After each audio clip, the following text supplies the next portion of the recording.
Muchas gracias, Alberto. En serio, me encanta que podamos hacer esta charla. Gracias por estar, para sumarte, ¿viste? Para hablar un poquito, ¿viste?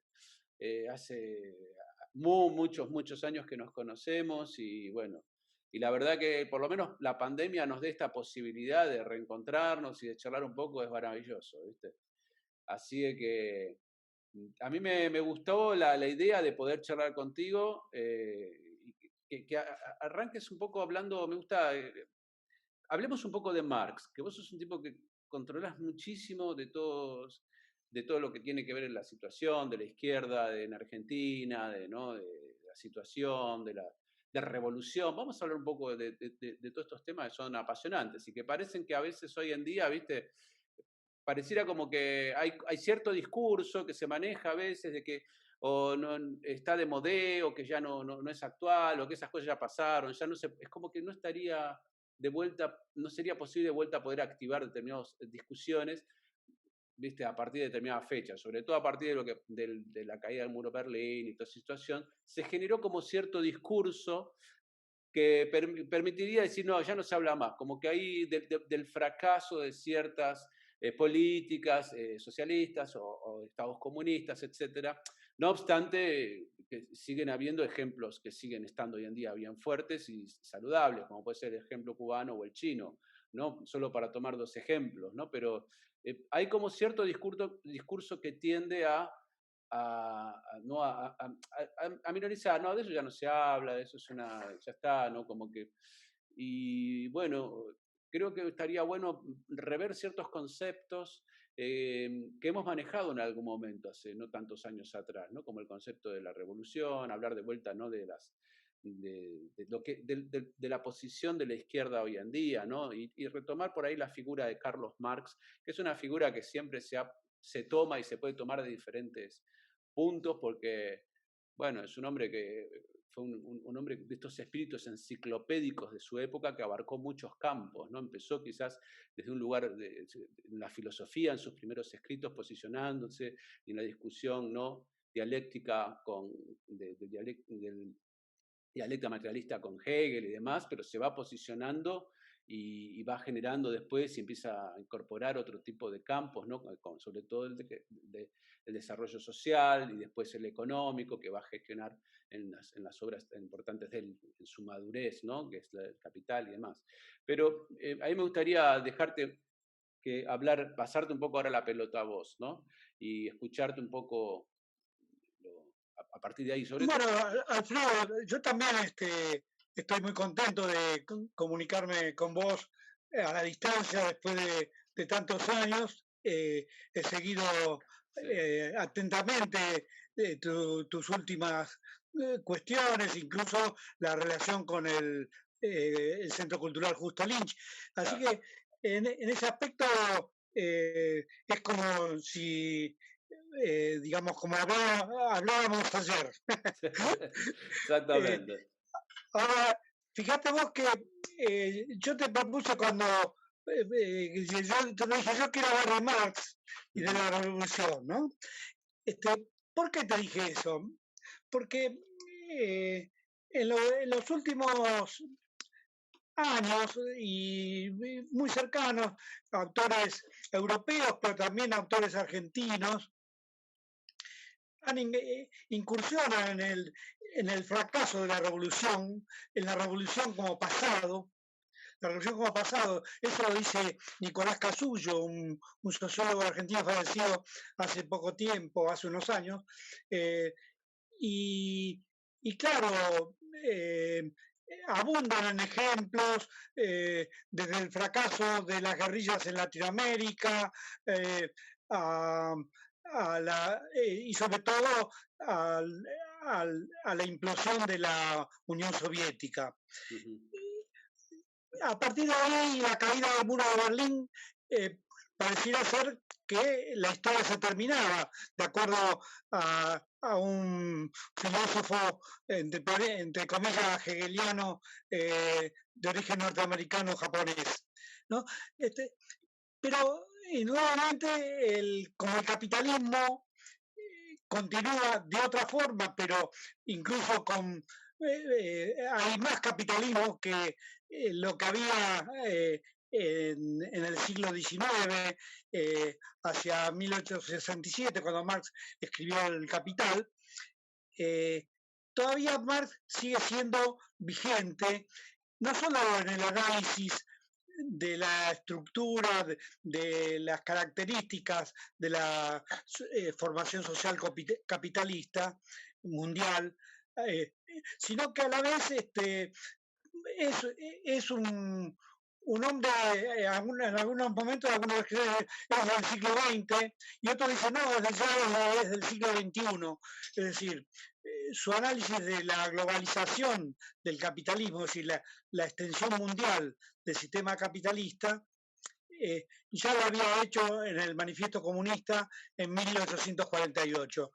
Entonces, parecía ser que los análisis de Marx simplemente muestran a un sociólogo proyectivo y quizá, digamos, no tengan en cuenta otros aspectos.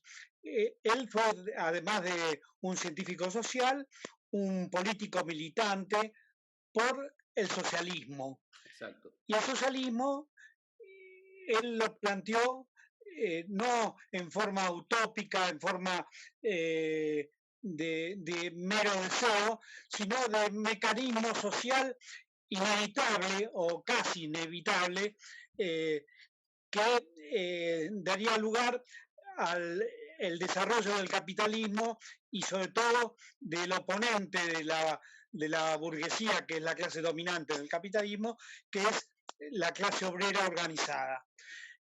Indudablemente se ha escrito mucho, pasó mucha agua bajo los puentes, el fracaso de algunas revoluciones o de muchas revoluciones y sobre todo esa historia corta del siglo XX que muestra Hobsbawm en su análisis, que prácticamente se inicia con la guerra, la Primera Guerra Mundial de 1914 a 1918, pero que culmina con la disolución de la URSS. Es decir, son 70 años de procesos sociales muy complejos, de cambios importantes en el mecanismo de la sociedad capitalista, y por otro lado las interpretaciones. Entonces, una cosa es Marx y otra son los marxistas o los marxismos. Es decir, interpretaciones de Marx que intentan ayornarlo o intentan adaptarlo a sus actuales convicciones. Pero a veces, digamos, meramente hablar de un científico social y no hablar de la militancia y de la lucha de clases, como Marx lo plantea en el Manifiesto Comunista. La historia de la humanidad ha sido, salvo una pequeña, bueno, larga etapa en el periodo primitivo, la historia de la lucha de clases. Exactamente. Indudablemente, con diversas vicisitudes, no podemos pretender que los obreros, los campesinos, los pobres, a veces sin acceso a la educación primaria y por supuesto a la universidad, etc., puedan leer un libro como El Capital, aunque yo he conocido obreros que lo han leído y lo han interpretado a su manera y han luchado por algunos aspectos que plantea El Capital, pero El Capital es un libro científico que plantea el socialismo, pero toda la vida de Marx es una reivindicación de una sociedad nueva. Entonces esa reivindicación de la sociedad nueva muestra diversas fases. Entonces aparece el Marx joven, el Marx maduro, el Marx viejo, y aparecen los intérpretes de Marx y los albaceas de Marx, el mismo Engels, etcétera, Kautsky y otros que, digamos, uno lo puede mencionar, pero en la actualidad, digamos, muchos de esos nombres están borrados para la gente, no tienen ni idea de qué es, y si vos lo mencionás y no explicás, es simplemente un nombre que se tira al azar, y entonces el marxismo se vuelve un lenguaje de especialistas. Exacto. Vos me hablabas habíamos hablado en 20 años atrás sobre la izquierda en la Argentina, Exacto. sobre Cuba, etcétera. Y es cierto, en 20 años, el tango dice 20 no es nada, pero Sí. en esos 20 años, el nuevo siglo, el siglo XXI, nos muestra muchas situaciones importantes. La crisis del 2008, 2009, que puso en jaque al sistema capitalista y la muestra era que no podías ni acceder a los cajeros automáticos tan, tan de moda, eh, eh, digamos, fue un hecho, un proceso que, si bien apareció en Estados Unidos como la crisis de las hipotecas subprime, eh, posteriormente se desarrolló por todo el mundo por merced a la globalización financiera y a los mecanismos de especulación que siempre la burguesía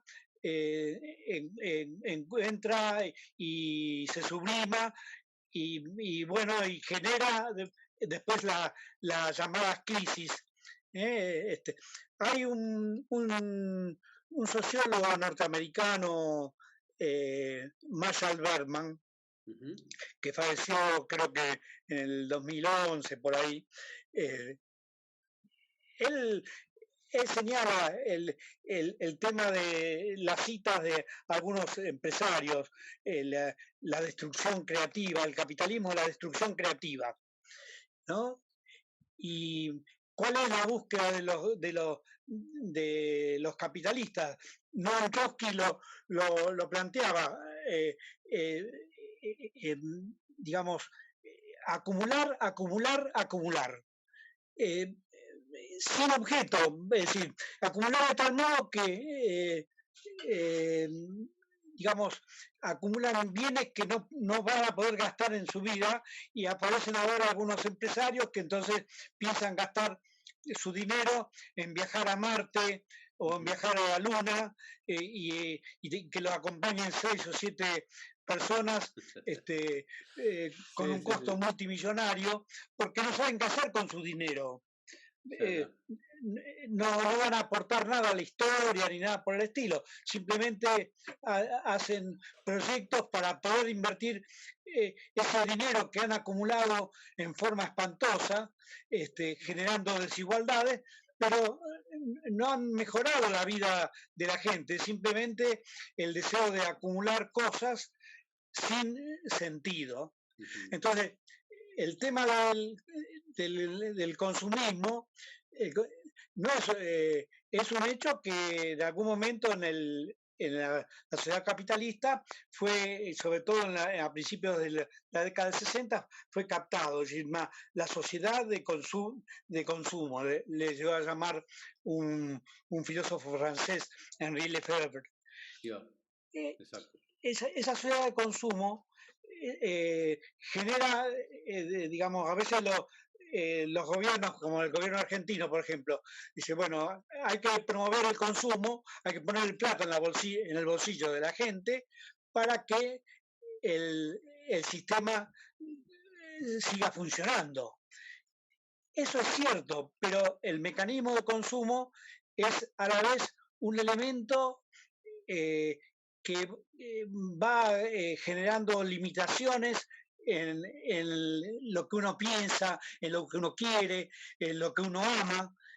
Entonces, lo que desea es consumir el consumo inducido de la publicidad, porque aparece el nuevo automóvil, aparece la nueva forma de hacer turismo, aparece la nueva forma de vestir.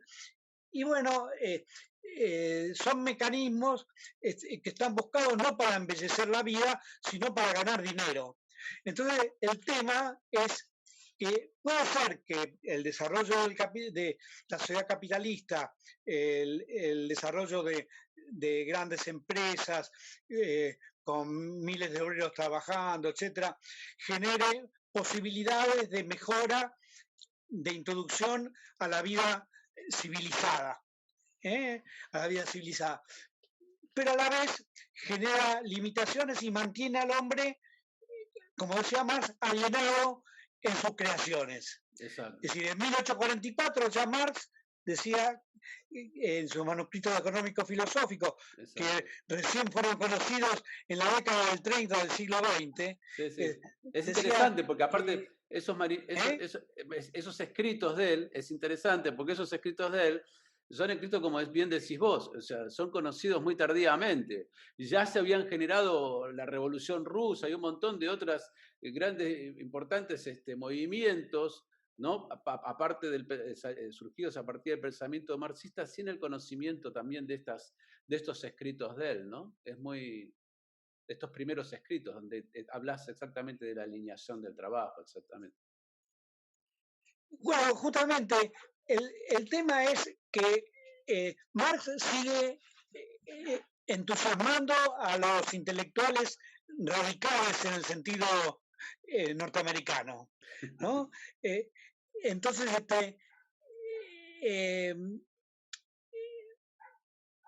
y Marx, aparte, digamos, uno no habla de la vida privada de él, ni habla de otras cuestiones, porque indudablemente tiene muchas facetas, el hombre tiene sus contradicciones, pero ha puesto en la mira una sociedad contradictoria que debe cambiarse. Eso es lo que dice Marx, que debe cambiarse en favor de las grandes mayorías, Y justamente ahora que las estadísticas están cada vez más afinadas, aparece que el 1% de la población concentra una riqueza equivalente a la de millones de personas, Claro. y la disfruta. Eso es lo que no sé, porque concentran riquezas, entonces aparecen los hipermillonarios, los supermillonarios, algunos aportan a fundaciones, colaboran con los hogares de niños, pero algunos otros financian caídas de gobierno. Hay de todo, hay de todo. Es decir, es un mundo desigual y muy complejo. Justamente vos habías mencionado a China y estaba leyendo, es difícil recordar los nombres de los autores chinos, hay algunos autores chinos que han escrito actualmente sobre China desde el marxismo. Y indudablemente China, digamos, plantea Hu no sé cuánto, no acuerdo no te hagas problema. No importa, pero él dice, el marxismo, hay un marxismo oficial del Partido Comunista Chino, hay un marxismo tolerado por el Partido Comunista Chino, y hay una forma de analizar la sociedad que él dice que habla de desliberalización o reliberalización, una palabra compleja. Entonces, él dice que el problema del Estado autoritario, es decir, el partido único, el Estado autoritario, digamos, permite hacer muchas cosas, pero a la vez analiza el tema de la clase obrera china. La clase obrera china dice, no conoce a Marx.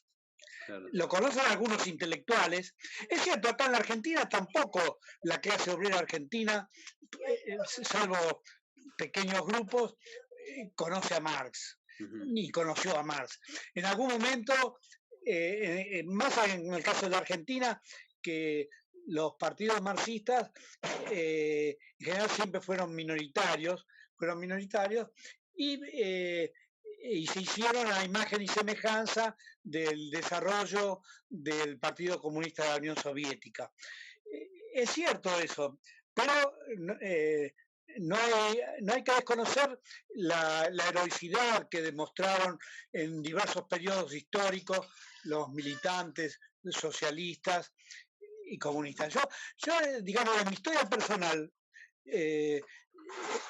yo a los 18 años me afilié al Partido Socialista con la libreta de enrolamiento. Fui a la libreta al partido, al Centro Socialista de Wilde, que en ese momento había un Centro Socialista en Wilde. Ahora no hay, hace años que no hay, ¿no? Y me hice muchos amigos, magníficos amigos en ese momento. Cuando comienza en la universidad, en La Plata, estudiar en la ciudad de La Plata, ahí me empiezo a vincular, ya tenía algunas ideas, me empiezo a vincular con los sectores más radicales del socialismo, que en ese momento estaban en un proceso de ruptura interna, y a la vez con la gente de la Juventud Comunista. Claro, fue una sorpresa. Entonces, yo me acuerdo un viejo amigo, abogado, no sé si falleció, posiblemente sí, era un poco mayor que yo, pero a lo mejor no. Lipovetsky de apellido. Entonces me invitó a la casa, que era una casa de estudiantes. Él estudiaba Derecho, era un poco mayor que yo, estaba por recibirse de abogado. Y me acuerdo que agarra un libro, no sé si era La Sagrada Familia y otros escritos, se llamaba. Una edición nueva hubo un periodo de la década de fines del 50 en que las ediciones de Marx se remozaban. Y entonces, dice La Sagrada Familia y otros escritos era. Y entonces me lee el tema, la cuestión judía de Marx, los trabajos sobre la cuestión judía. Era un hombre que leía reposadamente, en forma convincente. A mí me cambió todo. ¿Por qué? Porque aparte de la forma de escribir brillante que tenía Marx en su época juvenil, aún en la traducción uno lo nota, un escritor de envergadura, un escritor que conoce de qué habla, y lo que no conoce dice, lo voy a estudiar y después lo estudia y después debate, ¿no? Entonces, esa forma de decir me acercó a los comunistas, Pero la militancia particular mía en el comunismo no implica una cosa lineal ni simplemente un proceso de burocratización. Justamente el tema de las militancias es que a veces los partidos cooptan a los mejores militantes y los ponen enseguida en cargos administrativos políticos y los separan de la base. Y entonces muchos dirigentes que eran, muchos militantes que fueron dirigentes estudiantiles, dirigentes sindicales, etc., se convierten en casi burócratas de oficina. Pero eso es en la militancia casi amateur, pero en la militancia profesional, en los gobiernos, cuando se acceden a los gobiernos y hubo en algún momento un gran porcentaje de gobiernos en el mundo, es decir, que abarcaban casi la tercera parte de la población mundial, que se decían marxistas y comunistas, este, y generaban un grupo dirigente que, digamos, se les llamó burócratas, ¿no? Ajá. Era el gobierno de la burocracia. Y entonces, ahora mismo, entonces, volviendo a lo de China o volviendo a lo de Cuba, el debate sobre la democracia sigue siendo importante, aunque la democracia tiene un origen liberal o en el liberalismo, no es la democracia norteamericana, es una democracia participativa, es una democracia, pero indudablemente los que gobiernan no les gusta mucho que los controlen, no les gusta mucho que, digamos, que cuestionen su palabra o sus ideas, y más bien quieren imponer, ¿no? Pero eso es casi natural en el ser humano organizado. Entonces, me da la impresión que la caída de Raúl, sumado a los errores de los partidos que llevaban en su aventura política el deseo del cambio social, pero generaron un desprestigio de la revolución y en cierto modo, si uno habla ahora, nadie en las clases obreras hablan de la revolución socialista. No. ¿Y por qué es eso? Es decir, uno está nostálgico de la revolución socialista. Hay escritores, yo te hablaba de escritores argentinos, Casullo, pero sí, hay un escritor italiano, Enzo Traverso, que publicó recientemente un libro sobre la nostalgia de la izquierda, o por el estilo, que también repite de alguna u otra forma lo que decía Casullo 15 años antes o 10 años antes. Lo adorna de otra forma con la cultura socialista europea o comunista europea, pero fíjate vos, un partido comunista como el italiano, que llegó a ser el partido comunista más grande de Occidente, con 2 millones de afiliados y con muchas comunas gobernando, participando y casi con la posibilidad de haber no solo participado, sino hegemonizado después de la Segunda Guerra el gobierno italiano. En este momento está totalmente diseminado y desaparecido. Sí. ¿Y por qué pasó eso? Porque se terminaron las ideas comunistas, se terminaron las ideas por el socialismo, por la revolución. No. Hay una escritora y militante comunista italiana que falleció hace poco, que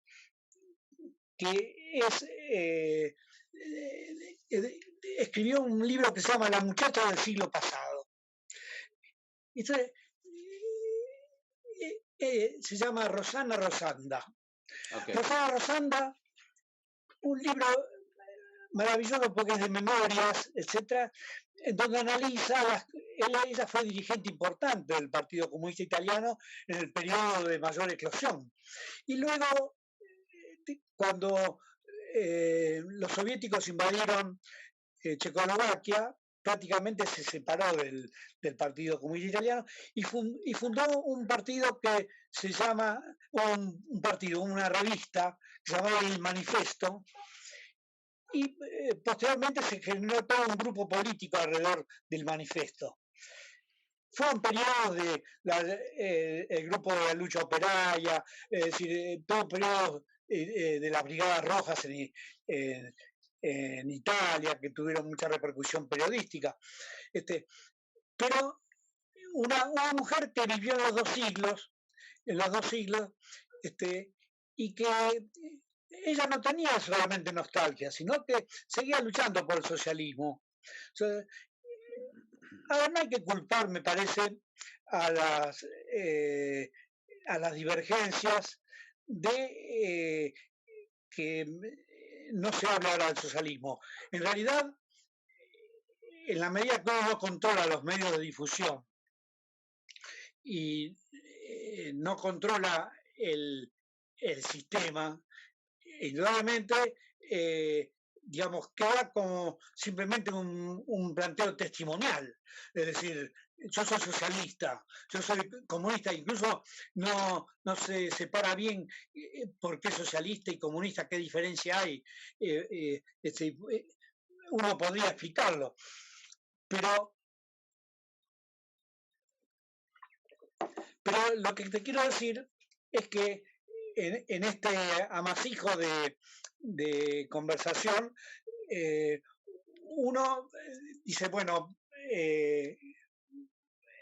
quiero luchar por una sociedad distinta, nueva.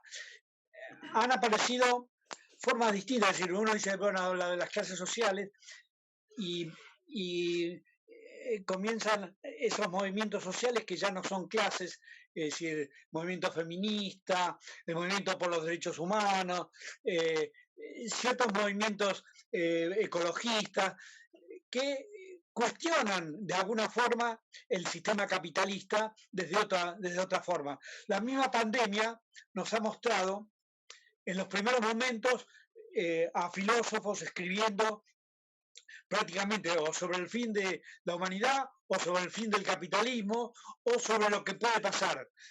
Después de un año de pandemia, vemos que el capitalismo, digamos, los capitalistas, los grandes capitalistas han ganado mucha más plata de lo que habían ganado, siguen acumulando y, y aumenta la desocupación. Y Marx había, digamos, estudiado el tema de la desocupación obrera, es decir, como un mecanismo de mantener bajos los salarios, ¿no?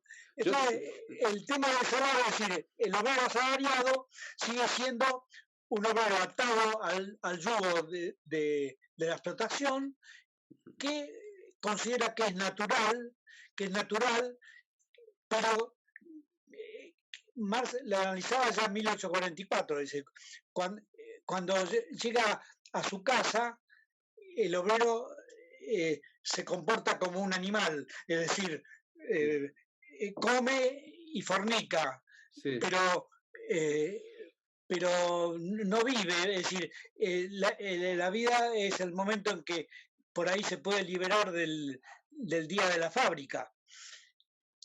Es un problema complejo que lo han estudiado muchos sociólogos, muchos especialistas, no vamos a hablar de ese tema, pero quiero decir que son todos planteos que Marx en algún momento introdujo y influenció en la psiquiatría, en la psicología, en la sociología, en la historia, en el estudio de la historia. Hay una cosa que te quería, perdóname que te... Sí. Para ir un poco completando un poco algunas cosas que has hablado súper interesantes. Con respecto a esto que estabas mencionando de Marx y del trabajo alienado, que es una de las... Claro, él en su momento, en su discusión al principio, en esos textos que vos mencionás, son sus textos filosóficos, en los que él se pone mucho en discusión con el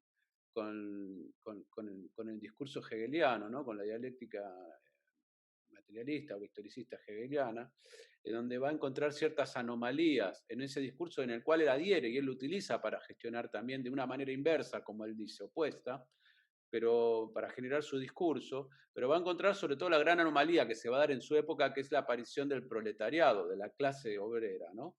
Y en esa, como vos bien decís, en esa observación, porque va a encontrar que hay un desposeimiento de cierta humanidad de la persona que contrapone su fuerza de trabajo para determinado tipo de actividad, en la cual la recompensa que va a recibir por ese esfuerzo no llega a compensar, o sea, siempre muy desigual con el que pone el capital para que producir ese hecho puntual, ¿no? De trabajo, ya sea el dueño del lago y llama a los tipos para que vengan a pescarle los pescados, o el dueño de una fábrica, lo que sea, siempre el que posee el capital va a tener una relación de ventaja superior y al tipo que no está desposeído de propiedad, de lo que sea, que solamente tiene su fuerza de trabajo para poder aportar, o sea, lo que nosotros llamaríamos el sueldo, y eso, él habla de ese tipo de, ya de por sí el concepto ya implica una desigualdad en sí, ¿no? Indudablemente, yo considero que, hablando de esto que es interesantísimo, Marx, como pensador, y quizás como decía el filósofo francés, el Paul Ricoeur, ¿no? Que decía, que hablaba de la escuela de la sospecha, en la cual intervenían a Marx, a Nietzsche y a Freud, ¿no? Como los tres pensadores decimonónicos que de alguna manera van a generar un cambio profundo en la sociedad actual y una influencia importante generando esta sospecha en diferentes aspectos, en el religioso, en el social, en el económico, ¿no? En el privado, en el psicológico. Entonces, eso va a generar un cambio de la mentalidad de la gente. Y yo creo que, claro, esto que vos decís es totalmente cierto. Yo noto en el discurso capitalista y en la evolución del capitalismo, sí ha habido una suerte de adaptación a determinados tipos. El capitalismo, como también bien mencionaba Marx, es un sistema que genera sus propias crisis, que trabaja en función también de las crisis que va generando, las necesita y forman parte de su existencia, la crisis dentro del capitalismo, ¿no?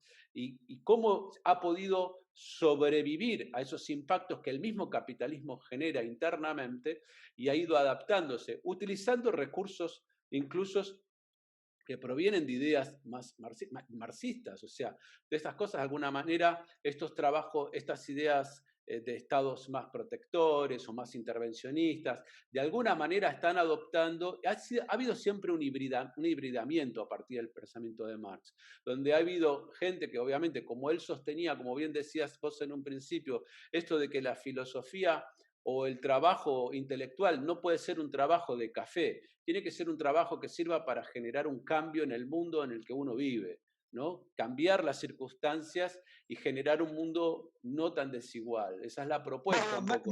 Marx escribía que en la llamada, la famosa tesis 11 de Feuerbach, decía que los filósofos hasta ahora han interpretado de diversas maneras el mundo, pero de lo que se trata es de transformarlo. Exacto, esa es la idea, la transformación.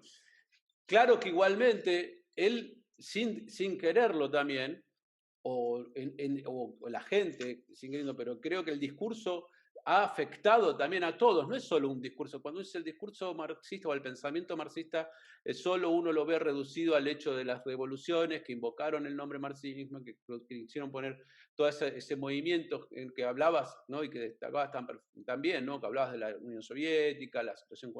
Pero de alguna manera el pensamiento de él también afecta e hibrida y ayuda a que también el capitalismo vaya resolviendo sus propias crisis internas, porque las resuelve de alguna manera echando a determinados condimentos en los cuales están expuestos en la condición marxista. O sea, el capitalismo va a sobrevivir porque de alguna manera va a empezar a generar ciertas protecciones a ese grupo proletario, ¿no? Al equipo, al grupo, ¿no? Generándoles van a aparecer situaciones sociales mucho más complejas, como bien describías vos, como el crecimiento de la sociedad de consumo, generar otro tipo, ¿no? El manejo del discurso, los manejos de los discursos, ¿no? Que después va a trabajar más adelante, en el medio del siglo XX, 60, 70, va a trabajar mucho Chomsky, por ejemplo, ¿no?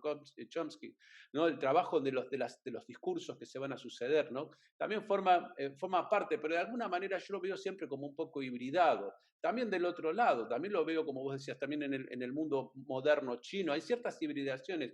Se han dado, viste, es muy difícil poder hacerlo todo binario como eran. Bueno, estos son marxistas, estos son capitalistas. Hoy en día es como que en estos siglos, siglo y medio, desde que Marx escribía sus escritos y pensaba la situación de su tiempo, se han generado unas transformaciones importantes que generaron lo que yo veo muchas hibridaciones y muchas situaciones que dieron, que calmaron, digamos, y que dieron incluso la posibilidad al capitalismo también de irse como darle darle una entidad de superviviente, ¿no? De ir sobreviviendo, ir generando, ir sobrepasando las propias crisis que siempre va generando. Claro que hay siempre ciertas discusiones que se plantean desde el discurso. Yo creo que hoy en día, como bien decís, muchos no hablan de Marx desde la cuestión, como se hablaba hace 20, 30 años, de la cuestión de la revolución. Sí se habla desde Marx, desde quizás mucho más del mundo, quizás como bien decís, por ahí no hay muchos obreros que hablen Marx, pero sí se discute mucho en los ámbitos académicos. Se ha retomado mucho el Marx a partir de los 90, de las épocas estas posmodernas filosóficas, mucho de construcción y de volver a tomarlo como para pensar la sociedad moderna, porque sigue siendo efectivo la visión crítica que sostiene de cómo se manejan las relaciones de poder y a través de la relación de consumo, ¿no? Que generan los vínculos entre las personas, ¿no? Esta relación de trabajo, esta relación, ¿no? De producción que hablamos. Entonces, eso es interesante porque genera una reflexión acerca de eso. Quizás no es una reflexión tan activa como era el momento pero sí está generando, y a partir, bueno, qué sé yo, se me vienen ahora los escritos de Derrida, ¿no? Cuando por ejemplo, en los 90, cuando hablan, ¿no? de Marx, y bueno, y de la mayoría de filósofos que han sido influenciados a lo largo del siglo XX, pasando aquello por Walter Benjamin y toda la cantidad de filósofos que han sido incluso los modernos, ¿no? Los biopolíticos. Déjame que te interrumpa. No, sí, por favor. Hay otro filósofo francés, Daniel Ben Said, que también falleció hacia el 2010, por ahí, 2000, escribió muchísimo y habló sobre la intempestiva de la revolución. Es decir, la revolución es intempestiva, es decir, que surge en algún momento, no necesariamente te va a avisar cuando aparece un proceso, se desarrolla un proceso revolucionario, y por otro lado, no se puede decir que no va a haber revolución. No. Y trae a colación a otro escritor, a un periodista que se suicidó en 1940, cuando no pudo exiliarse por el fascismo, Benjamin. Sí, Walter Benjamin. Claro, decía que Benjamin hablaba de que era, digamos, el planteo que hacía era un planteo, le llaman de otra forma, un planteo casi religioso, pero que en algún momento podía aparecer la revolución. Es decir, que en cada segundo, es decir, hablaba del tiempo de otra forma. Es decir, que no solamente en el tiempo lineal se pueden producir las revoluciones, sino que en algún momento puede ser así. Quizá el planteo era un planteo que Benjamin un poco lo derivaba a una forma casi mágica de producirse. Pero entonces el tema está en que si la revolución se produce espontáneamente o precisa de una crisis o precisa de la miseria o que la gente tenga frío y hambre o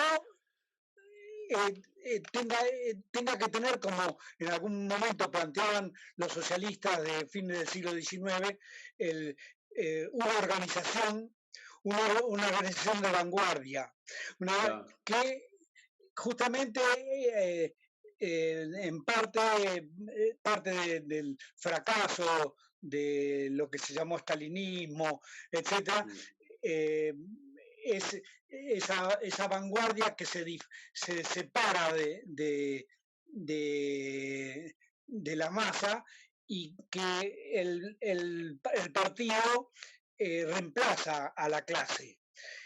Es decir, el tema de las clases, digamos, sigue vigente, por más que es muy difícil definirlas o plantearlas simplemente porque las clases no necesariamente tienen ideología propia. Es decir, a finales del siglo XIX, principios del XX, Kautsky, Lenin, etc., planteaban que las ideas socialistas le venían de afuera a la clase, le venían de afuera. Es decir, de afuera los intelectuales socialistas transmitían las ideas de cambio social digamos, a través de un sistema organizativo que es el partido y los periódicos del partido. Seguro. En esta etapa de comunicación global, con medios infinitamente más poderosos, con sistemas manipuladores, etc., es muy difícil eso repetir o intentar el planteo ese. Indudablemente las clases sociales existen, luchan objetivamente entre sí por mejor posicionamiento en la sociedad. No necesariamente es el comportamiento individual de 1, 2 o 10 individuos, sino en el conjunto, digamos, fíjate vos, todos los días millones de personas hacen miles de millones de actos en forma casi automática, desde levantarse y desayunar hasta ir al trabajo. Ahora en época de pandemia a lo mejor está la movilidad está más reducida, pero esos millones de actos se producen todos los días en forma inevitable y en forma obligatoria. Y entonces todo ese proceso, Marx lo había visto en el Capital, lo había visto. Entonces toma el problema de conjunto, es decir, la sociedad hace cosas independientemente a veces de la voluntad de los individuos. Es decir, funciona, no digo mecánicamente, pero funciona casi como hay cierta rutina, ¿no? Hay cierta rutina que se va gestionando. Claro, pero esa rutina esa vas a hacer ahora porque te obliga a consumir, a construir carreteras, a desarrollar inventos, a desarrollar el ingenio de la gente. Y, digamos, quizá hay sectores que tratan de aislarse de ese tema y tratan de aguantarse. Es el caso de los artistas. El caso de los artistas, fíjate vos que Marx escribe también hacia 1857, por ahí, 50 o 59, un prólogo, 1857, un prólogo a una obra que después no lo publica el prólogo. Pero entonces se pregunta por qué perdura la belleza de los griegos, ¿no? De los griegos, y después que había aparecido la pólvora y el manejo de los barcos a distancia y un montón de cosas del ferrocarril, ¿y por qué es eso? Es decir, entonces ahí no hay una relación simplemente de estructura, superestructura, como a veces uno dice la superestructura se corresponde con la estructura. Es casi un teorema matemático. No es así. Es decir, hay una contraprestación o una contrainfluencia de las ideas que están en el aire. Es decir, la cultura occidental, europea y en parte americana, etcétera, que es parte de esa cultura europea, este, digamos, genera formas de interpretar el mundo, formas de embellecerlo, formas de mejorar la vida. Hay gente que ha optado por el salvarse interiormente, es decir, la meditación hacia adentro, etcétera. No se cambia el mundo, se cambia uno solo hacia adentro, y el voy solo y el salame, como dice el refrán. Sí. Pero el tema está en cómo cambiar la vida de millones de personas que en este momento pasan hambre, frío, carencias, y que nunca, digamos, por lo menos en su corta vida en perspectiva, van a poder lograr salir de esa situación. Y el contraste con los multimillonarios que Claro. a la vez no saben qué hacer con su dinero y buscan paraísos fiscales para tenerlos resguardados, no se sabe de quién, para qué se lo van a sacar, si lo van a sacar, cómo se lo van a sacar. Sigue siendo un contraste de unas minorías con grandes mayorías, pero ahora es la clase productiva, es decir, la clase activa de la burguesía industrial, comercial, financiera, la que está activa en sus negocios, a la vez traspasa las clases y se va influencia constantemente a las otras sociedades. Muchos escritores han dicho que la forma dominante de pensar es la forma que tienen las clases dominantes. Entonces, el tema está en que la clase dominante hay que sacarla, no implica la eliminación física, implica la eliminación del sistema que lleva a la gente a comportarse como si fuera como un actor es decir, Marx en un prólogo del Capital, no me acuerdo en cuál, plantea que él no analiza a la gente desde el punto de vista personal, moral, es decir, la analiza desde el punto de vista de su rol en el movimiento social, que a veces es independiente de su voluntad en la medida que se va incorporando al grupo social que maneja la sociedad. Exacto. Yo veo una de las cosas que, siguiendo en la línea de lo que estás hablando, hay una de los grandes, de estas influencias que se generan entre, sobre todo que el pensamiento de Marx ha hecho en todos los sistemas políticos del siglo XX, de alguna manera generando, como habíamos hablado, las revoluciones socialistas, comunistas, etcétera. Por el otro lado, ayudando a gestionar las crisis del capitalismo interno de una manera muy exitosa, porque lo que procura, lo que vos bien decís, lo que procura, cómo el capitalismo se ha mantenido y se sigue como reinventando de alguna manera y se sigue gestionando, es porque de alguna manera genera una amplia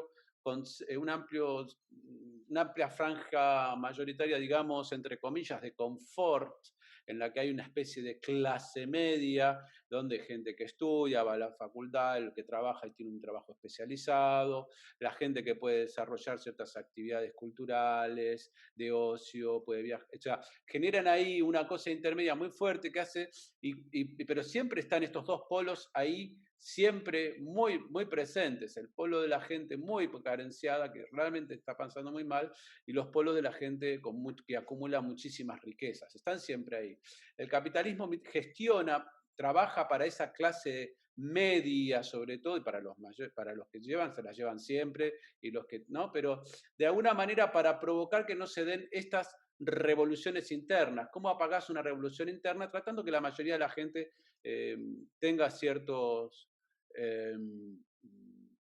tengas, digamos, vivas de cierta manera bien. Uy, se me ha apagado acá la cámara, me parece. Para un poquito, para un cachito. No, no te vayas de línea, esto es un problema mío. Ahora viene, acá está. Ahí sí, esto después lo corto. Lo que te decía, de alguna manera, a lo que iba yo, ha generado el capitalismo ciertos recursos, yo creo que aprovechados también usando ciertas ideas, estas ideas que aporta Marx, ¿no? Y yo, bueno, acá como ha habido una como una reflexión interna, quizás no consciente o inconsciente, diciendo acá hay una masa de gente que debemos cuidar para que esté más o menos en una zona de confort. Y cuando la persona está en la zona de confort, como bien decías, que genera estas rutinas, que no son del todo pesadas, dañinas, que sí, bueno, ir a trabajar es una... Pero bueno, que tiene su café, se compra su cosita, tiene su televisión, tiene su partido del domingo, ¿no? Va gestionándole determinado tipo de situaciones. Y hay una situación, como vos bien decías, que también lo hablaba el sociólogo americano Nicholas Shumway, que cuando hablaba de las cuestiones de los discursos, de la creación y de la impostura de ciertos relatos o ficciones orientadoras en la sociedad. Por ejemplo, el American Way Life americano, que genera ciertos motivos o leitmotiv o motivaciones sociales que hacen que la gente se unifique detrás de determinadas consignas, ¿no? Los argentinos somos así, los españoles somos acá, los de Boca somos así, los de River somos allá, los brasileros somos... Entonces generan determinado tipo de conceptos de movilización, ¿no? Todo es posible, y después los que van sustentando ciertas bases. La democracia es el mejor sistema, porque es el menos malo, empiezan a aparecer situaciones donde nos damos cuenta, por ejemplo, un concepto como el de democracia, como bien sabemos, que fue inventado, si hay una manera así, por los griegos en la antigua Grecia y después seguido un poco por los romanos en la época de la República, fue un sistema que, está bien, tiene 2000 años, pero no estuvo ejecutado durante 2000 años. Porque eso tuvo esos periodos ahí de los griegos, los romanos, la República, después vinieron los césares y se vino toda una época de siglos de absolutismo, de monarcas, de emperadores, que es el sistema que estaba en esa época en la antigüedad. O sea, le llevó a la democracia, ¿cuántos años eso, Alberto, que hay países democráticos, digamos?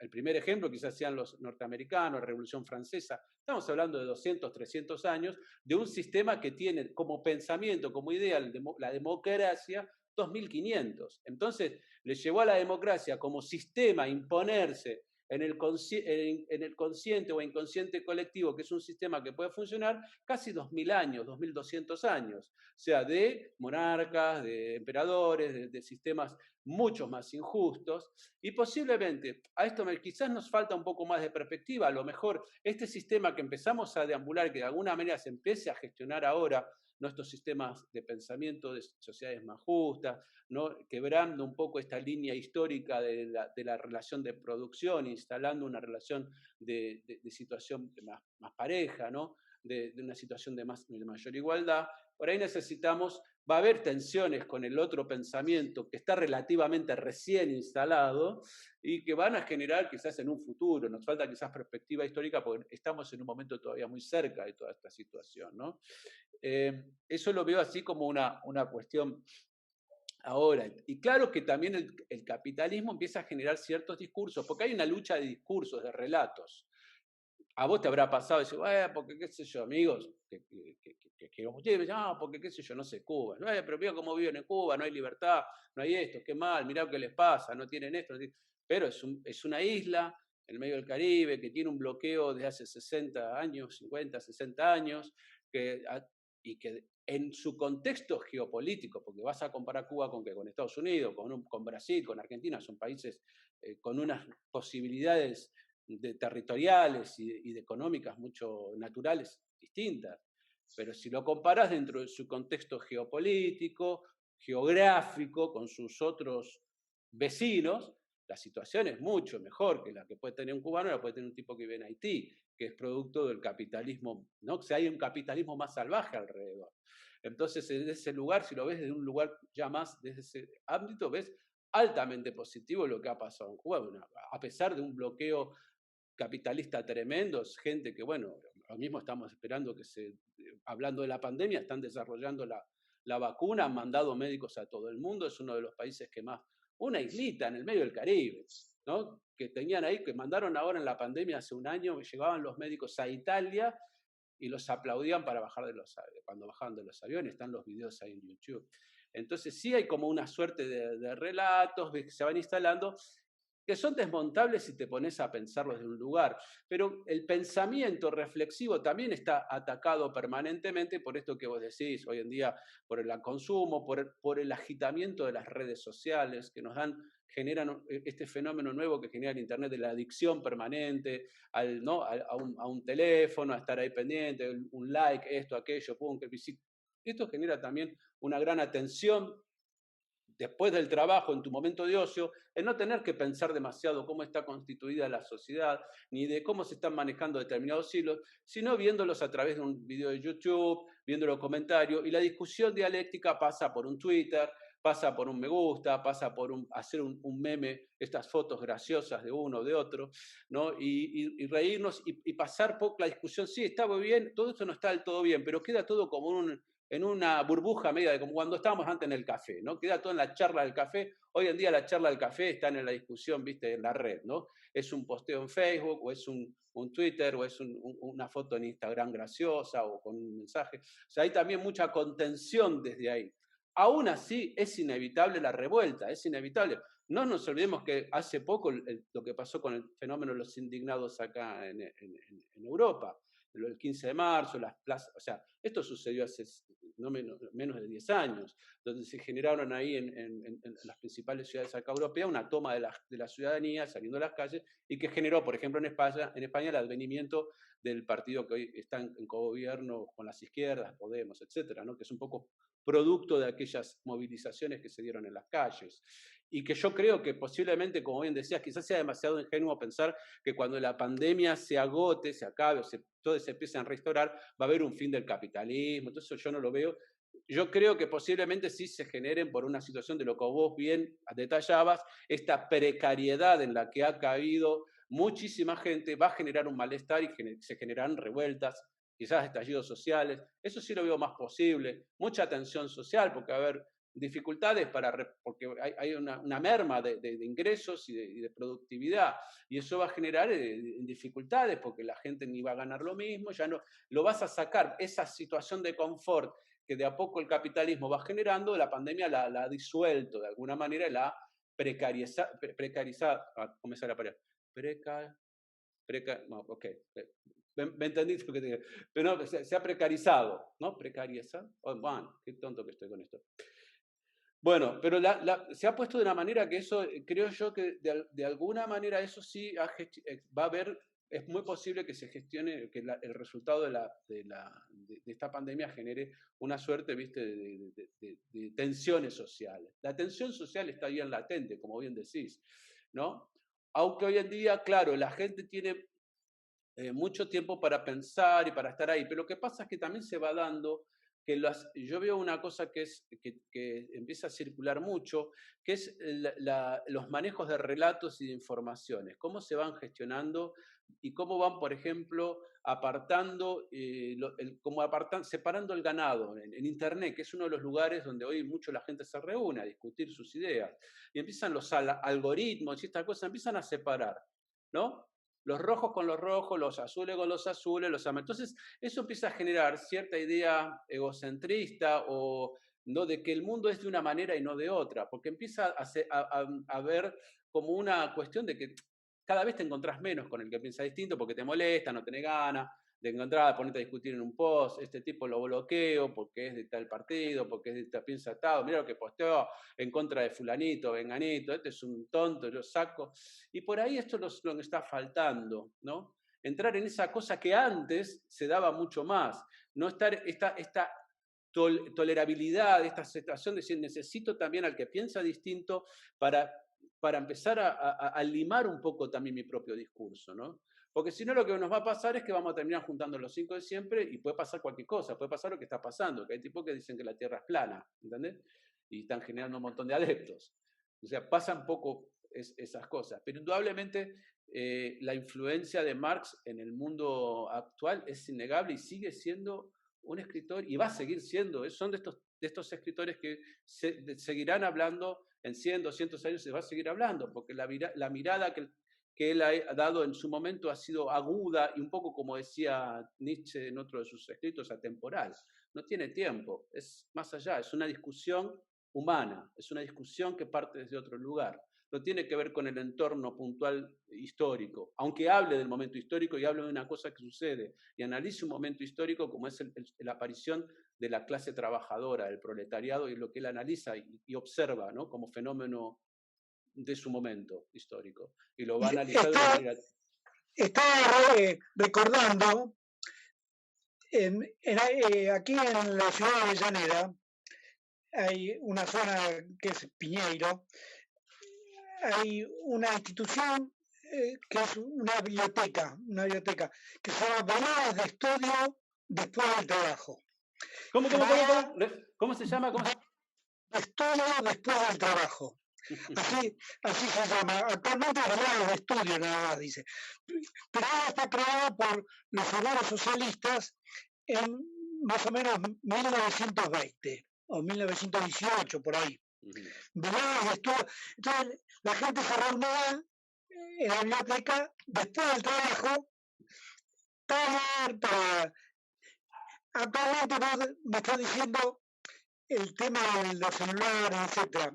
Hoy mirando en internet algo sobre Cuba, Cuba hoy puse algo por el estilo. Aparece en el portal de la discusión, dice jóvenes cubanos, digamos, había unos 8 jóvenes de diversas posiciones, en forma espontánea, no estaban posando para fotos, todos mirando su celular, ¿no?, en Cuba, ¿no? Y además, en otro de Cuba hoy, una cosa de la BBC, creo, poniendo, digamos, una crítica, dice, vuelven las colas, dice, las colas, no, por carencia de productos esenciales, la gente hace colas en las calles, ¿no? Así dice toda la fotografía de las cubanas, sobre todo, que están haciendo cola para ir a comprar en un mercadito o por el estilo. Entonces, el tema es los medios es un elemento muy importante. Digamos, acá en la Argentina, sobre todo, en Buenos Aires, sobre todo, la gran disputa es el tema, el llamado lawfare, pero que está vinculado con los medios. Es decir, la asociación de algunos periódicos dominantes como Clarín y La Nación,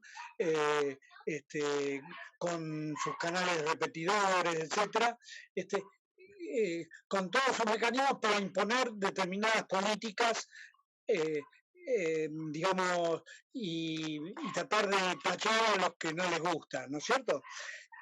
Y hay algunos que están un poco arrinconados, que tienen periodistas eficaces, que a la vez luchan desde canales, pero con muchas más repetidoras, etcétera, ¿no?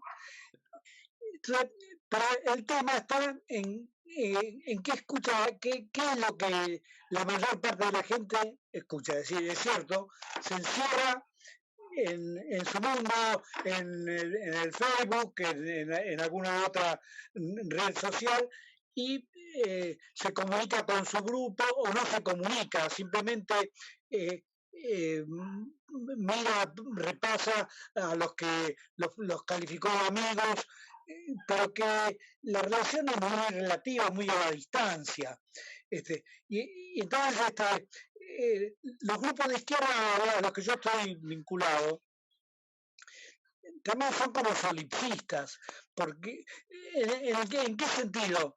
Porque, digamos, su mundo es el mundo de la izquierda, ¿no? Y entonces algunos viven de recuerdos, otros viven no solo de recuerdos, sino de enaltecer hechos importantes, etcétera, pero es como los discursos que se hacen para los afiliados. Es decir, vos haces una asamblea, mi suegro me decía, ¿para qué hacen la reunión si ustedes ya saben todo esto? Tienen que ir y comunicarle a otra gente que no esté de acuerdo. Claro. Entonces el diálogo. Nosotros acá dialogamos y tenemos cierta afinidad en muchos temas. Entonces, claro, esto puede servir no para convencernos, porque justamente hablar para convencernos entre nosotros no significa nada. Lo que sucede está en cómo lograr el clic que haga cambiar a la gente. Es decir, el clic, ¿cuál es? Que pase hambre, que tenga frío. Un escritor decía eso, que si pensamos que la gente pase hambre y frío para hacer la revolución, estamos fritos. ¿No? No decía, es decir, tiene que ser de otra forma. Tiene que ser de otra forma. Pero, ¿cuál es la forma? Entonces, Lenin decía, bueno, la forma es la organización, la disciplina, la centralización, etcétera. Pero esa es una experiencia pasada que es irrepetible. Y precisamente, digamos, hablamos de costadito muy de pasar de la Revolución Cubana. Yo me acuerdo en 1959, poco antes de 1959, acá en la Argentina apoyaba la Revolución Cubana, la llamada Revolución Libertadora, fusiladora, es decir, le mandaron apoyo logístico, incluso armas a Sierra Maestra, porque opinaban que era una lucha contra una dictadura, la de Batista. Y entonces, como ellos asimilaban que el peronismo era una dictadura, entonces las dictaduras centroamericanas había que también eliminarlas. Pero tenía, cuando la revolución triunfa y comienza a desarrollar sus proyectos, los proyectos de Fidel Castro, de Che Guevara, de Camilo Cienfuegos, entonces se aterrorizan y todos vuelven todo para atrás, y entonces miran al hemisferio norte, a Estados Unidos, para que esa isla molesta que está a pocos kilómetros de Miami desaparezca. Entonces, el tema está en que la burguesía a veces se engaña y cree, digamos, apoyar cosas. Ahora, yo tengo en cuenta, Lenin escribía y predicaba y decía que la gente a veces experimenta y aprende en semanas lo que en otros tiempos podía pasar décadas para asimilar. Entonces, los procesos de lucha social son muy complicados, son muy complicados. Y un escritor argentino, Atilio Borón,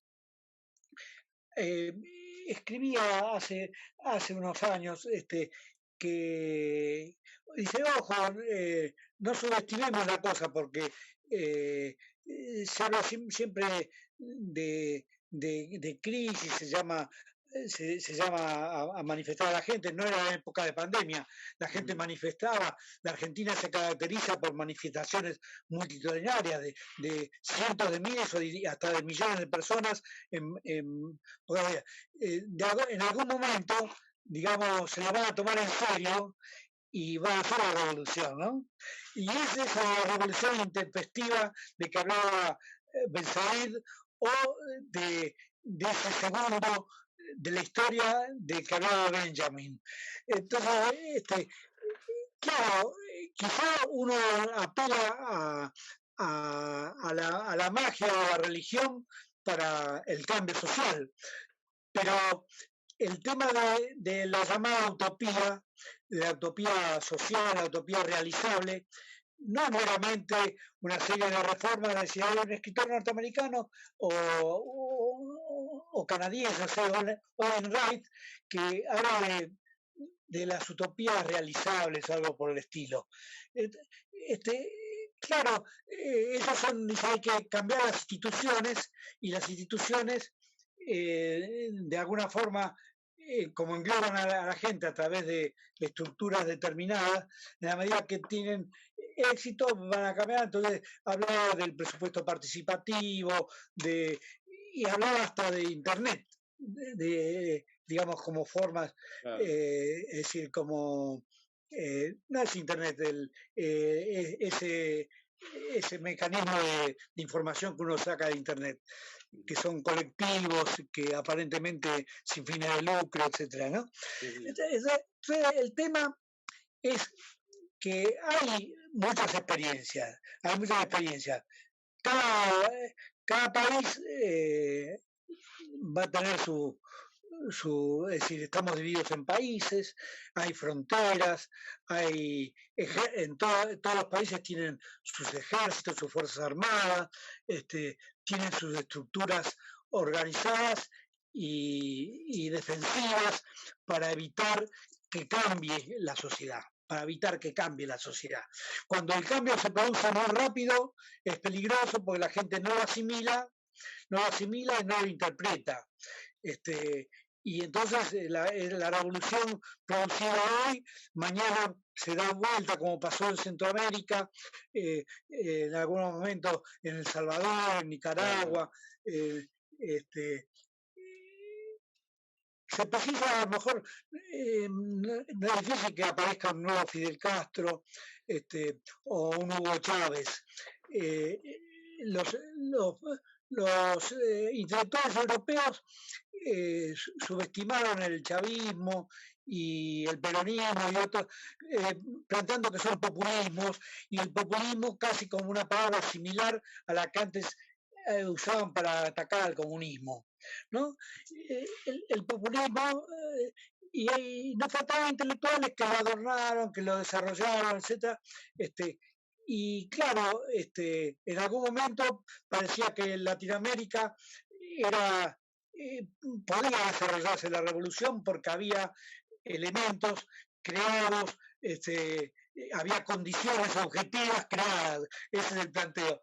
Sin embargo, eso se fue diluyendo y el imperio norteamericano se encargó de, a través de sus amigos internos de cada país, de tratar de voltear a los gobiernos cuestionadores, ¿no es cierto? Entonces, esos gobiernos no plantearon el socialismo. En realidad, los que plantearon el socialismo fueron Chávez en Venezuela y Morales en Bolivia. Pero también en su momento Salvador Allende, etc. Los golpes de Estado ahora no están a la moda.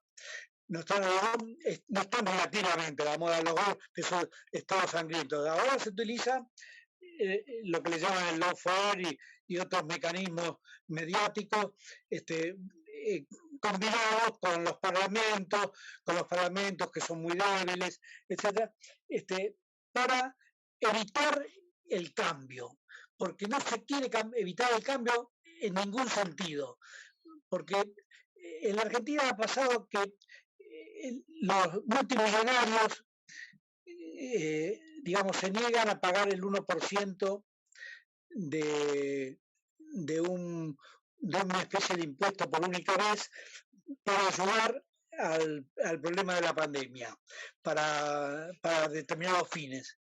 Se niegan, plantean, no quieren desprenderse de nada, lo que habíamos hablado. Entonces, hay un sector en la cúspide de la clase dominante que son no solo los ideólogos prácticos de la clase dominante, porque ellos de alguna manera sabían cómo hacer acumular dinero, no fue simplemente un golpe de suerte, hay escritos que dicen, bueno, detrás de cada gran fortuna hay un gran crimen. No sé si es así. A lo mejor son buenos padres de familia, buenos abuelos, son personas que son compasivos con los animales, etcétera.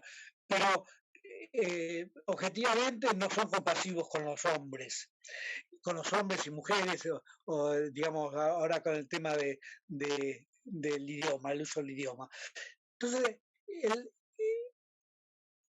nosotros tenemos que cambiar la ideología, es decir, cambiar la ideología, cambiar la forma de pensar y de actuar, no solo de la clase obrera, sino de los que hoy son formadores de esa enorme clase media que vos aludías, que es la que busca el lugar de confort, así decías vos, el lugar de confort, para sobrevivir los 60, 70, 80 años que vive a promedio el hombre.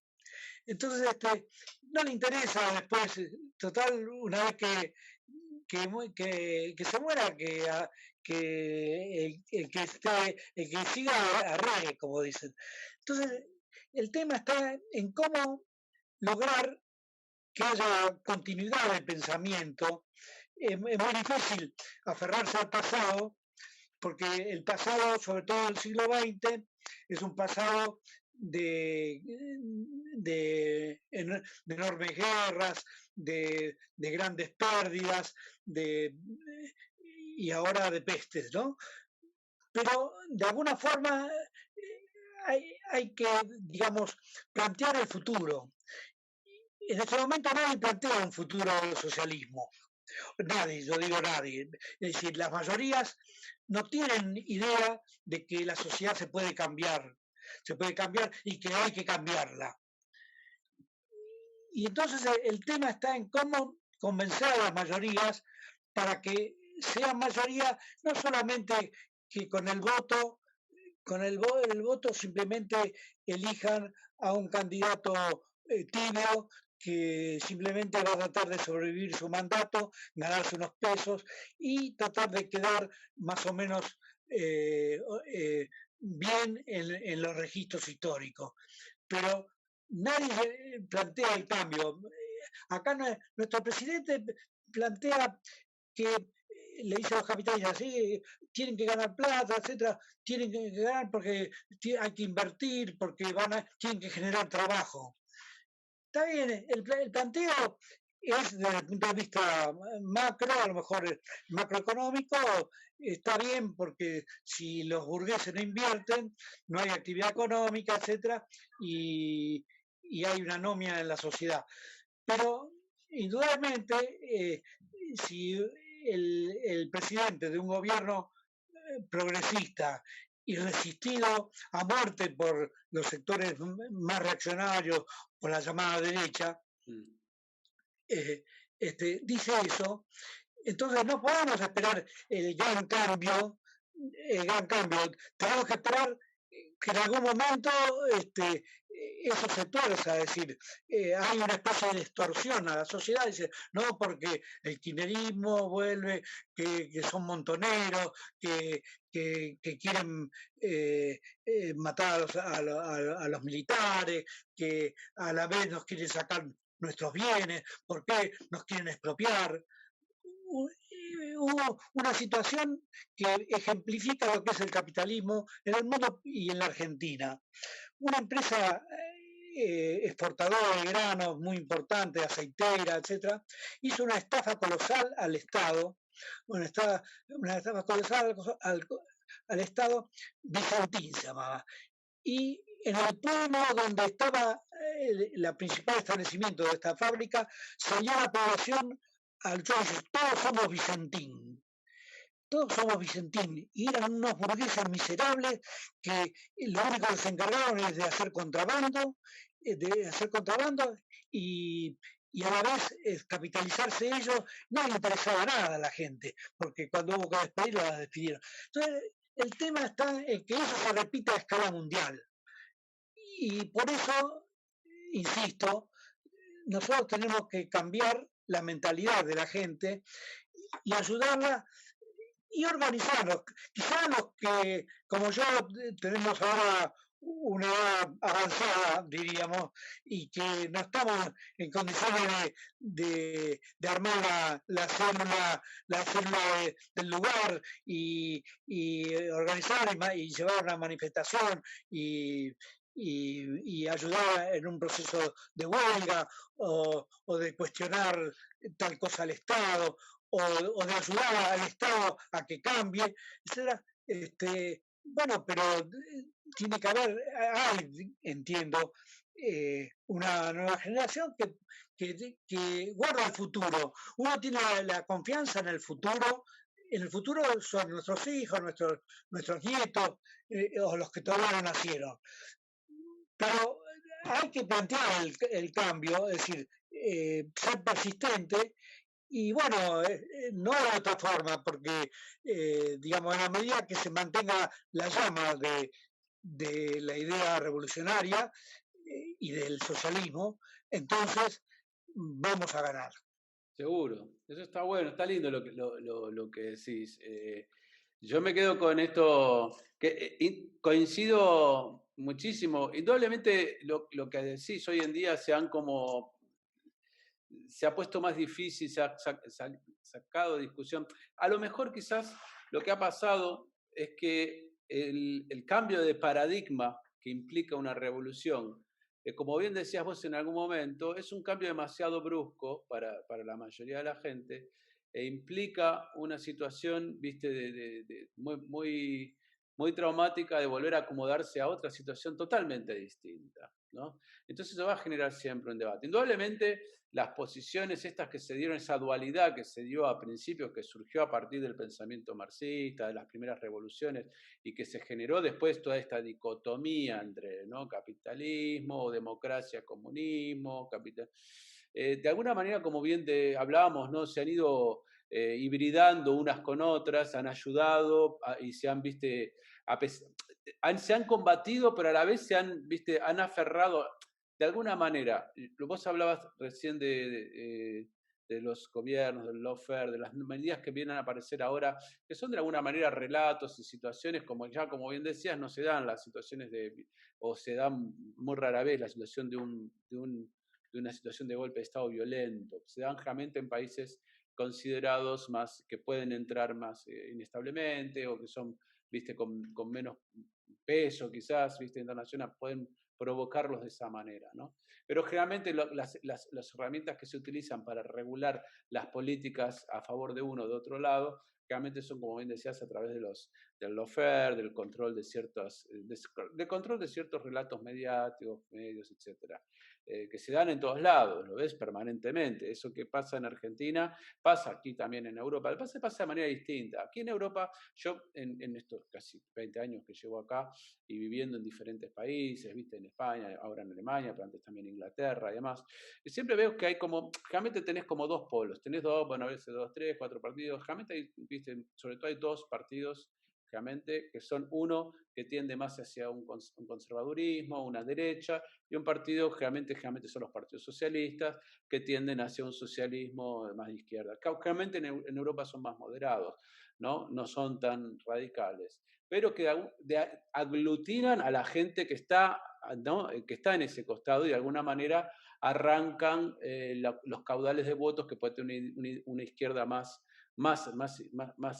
radicalizada, sacando la gente que es más moderada de pensamiento. Bueno, quizás no sea una revolución tan violenta, pero de alguna manera acá las situaciones de poder se van dando, que se van balanceando, ¿no? Generalmente un partido, yo lo vi en España, se daba mucho, uno o dos gobiernos de uno de derecha, después entra al de izquierda, después va al de derecha, va pasando de un lado para otro, ¿no? En el fondo, los cambios no son tan dramáticos, porque no hay tanto cambio de abajo, ¿entendés? Es apenas un giro cada vez más sesgado, no es tan, viste, es apenas, de hecho hay críticas, ahora muchos países dicen, si los socialistas no son iguales que los otros, estos son... De hecho, una de las situaciones que ha producido aquí en Alemania que Merkel lleve los años que lleva en el poder, son casi 16 años que lleva en el poder, muchísimos más de los que ha llevado cualquier gobernante populista como dicen, ¿no? En Latinoamérica. Ninguno lleva tanto daño como lleva esta mujer acá. Una de las situaciones por las que es que ha aportado y ha dado determinados tipos de comportamientos que generalmente estaban vinculados al pensamiento de la actividad socialista. Entonces ella de esa manera ha generado buscar cierto equilibrio, ¿no? Viniendo de un partido que ya viene del ala más conservadora, de los partidos de derecha, generar, por ejemplo, no sé, lo que pasó hace 5 años con el ingreso de los refugiados sirios que llegaron a Alemania, casi 2 millones de personas, y ella dijo, bueno, vamos a darle cabida, que entren todos, y esto lo vamos a solucionar.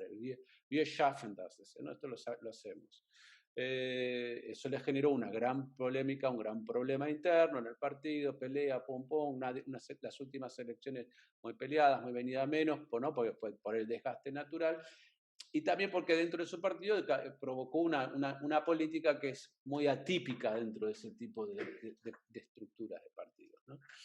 Pero de alguna manera se generan siempre este tipo de equilibrios, ¿no? Lo mismo sucede, hay países que tienden a ser más conservadores, ¿no? Más de pensamientos más así como los austríacos, los holandeses, incluso mismo los ingleses, y gente que tienden a ser más progresistas de alguna manera o vinculados con los socialistas, como puede ser el caso de Francia, también aquí en Alemania, ¿no? Etcétera. ¿No? En Argentina yo lo que veo, o en el caso latinoamericano, es que ese fenómeno que se da, que es una manera en la que el capitalismo se va autorregulando, que es moviéndose como en un baile, ¿no? Hoy me muevo un poco, me ubico un poco más hacia la derecha, más apoyando, y de golpe cuando veo que se generan muchas tensiones, que hay mucha pérdida de trabajo, que la gente se queja mucho, pará, vamos a controlarle, el Estado se pone más regulador, viste, salva ahora, bueno, como pasó acá, ¿no? La aerolínea se fue a pique. Bueno, agarra el Estado, vamos a darle 900 millones de euros le dieron para recuperar acá Lufthansa, ¿entendés? Vamos a recuperarlo, no pasa nada. Son artimañas, o sea, empiezan el mismo sistema empieza a trabajar usando lo que venga, porque es un sistema que necesita sobrevivir. Entonces utiliza elementos que le ha proporcionado históricamente pensamientos como el marxismo. Pero claro, cuando este fenómeno se da en otros contextos, no en un contexto europeo, sino se da en un contexto latinoamericano, el movimiento hacia el progresismo, o sea, políticas más socialistas, son minadas, dicen, no, estos son populistas. Ahí aparece porque en realidad lo que hace el populismo, el bandeo hacia un populismo, como se llama ya, es realmente lo que sucede aquí cuando la sociedad empieza a buscar soluciones más progresistas. Lo que pasa es que cambia el término, porque es importante para generar el relato y el discurso. ¿Por qué? Porque las diferencias en Latinoamérica son mucho más agudas, porque los pobres son muchos más, las tensiones sociales son mucho más críticas.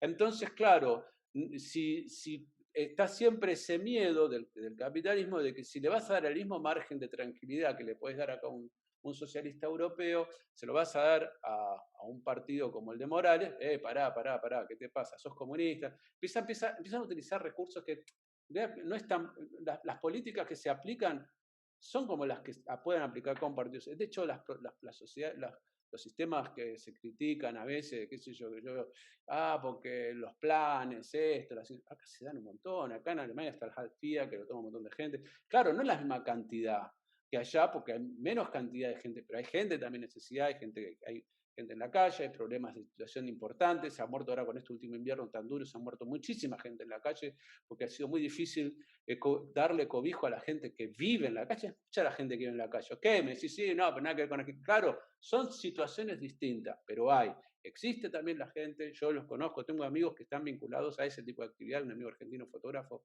que trabaja para una revista que está vinculada y trabaja para los temas de la gente sin techo, los homeless, los que viven en la calle, y acá en Hamburgo, segunda ciudad, la primera ciudad industrial de Alemania, segunda ciudad de Alemania en cantidad de población después de Berlín. Y hay un problema serio, vos lo ves, o sea, y se ha muerto la gente también y con muchas problemáticas.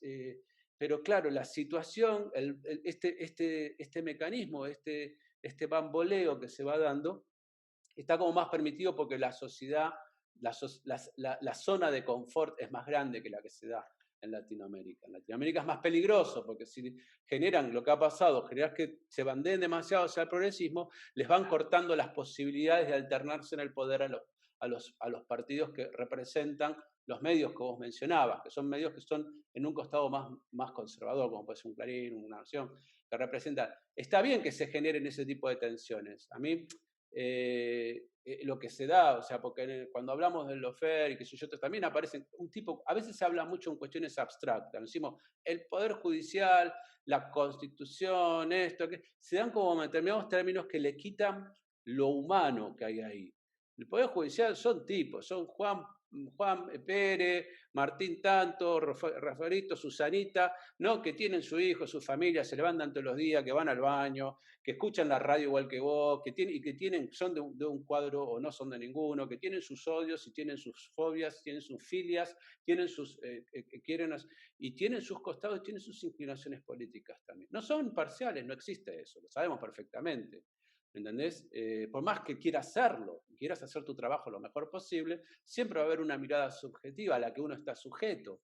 Da igual quién seas el jefe, el juez de una corte suprema, el muchacho que está repartiendo la basura o el tipo. Entonces eso es inevitable, que te posiciones de alguna manera en algún lugar relativo en la discusión social. El problema es que, claro, la situación ahí en Argentina la veo muy aguda porque, claro, la situación también social es mucho más agravada. Entonces, los poderes que se van dando en un otro cinturón son mucho más bruscos, quizás, ¿no? Esa es la impresión, por lo menos, que yo tengo, no sé, ¿viste?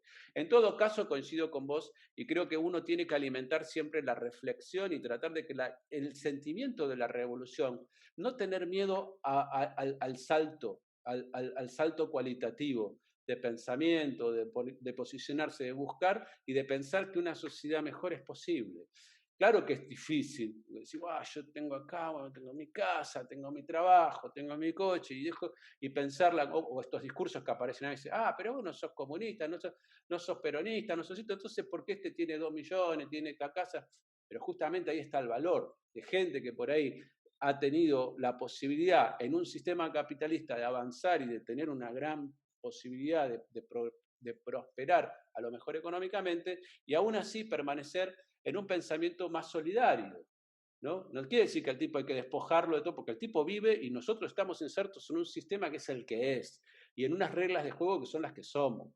Lo que intentamos es, desde nuestro lugar, provocar los que pensamos de una manera, y creo que todos pensamos, aunque estemos de un lado u otro, pensamos provocar un entorno que sea mucho más armonioso y en el que todos podamos vivir un poco mejor, ¿no?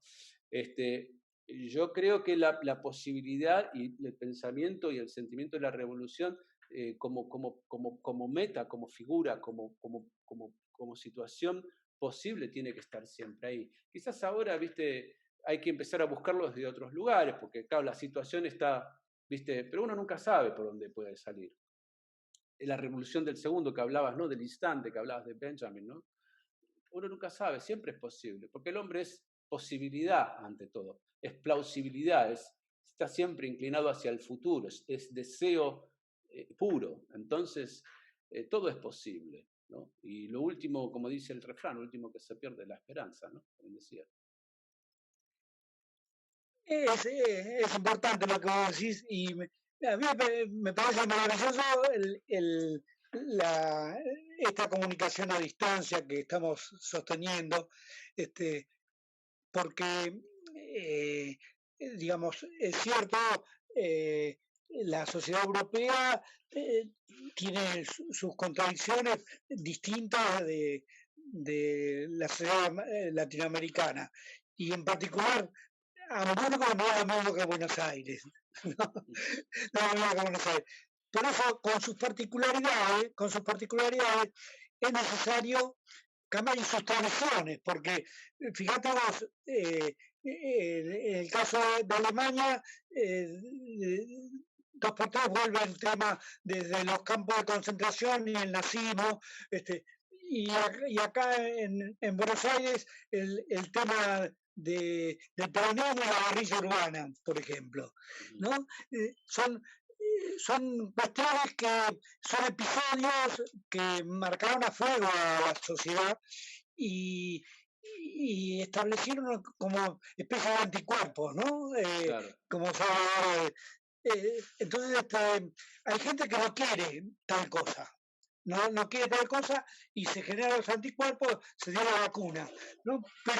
Este, pero indudablemente